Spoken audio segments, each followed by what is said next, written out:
Hey guys, in this video, I will show you how to fix failed to download or apply critical settings in Roblox. All right, let's begin. First, open the Task Manager.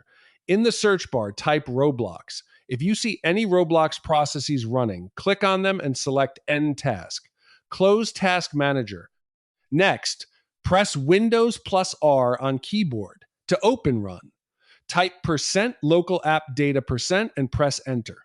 Scroll down, find the Roblox folder, open it, then open the versions folder. Select everything inside and delete it.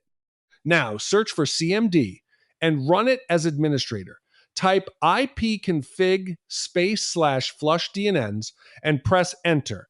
Then type netschwinsock reset and press enter. Restart your computer. So that's basically how you can fix failed to download or apply critical settings Roblox. And that's it for this video. If you find this helpful, consider subscribing and giving this a big thumbs up. Thanks.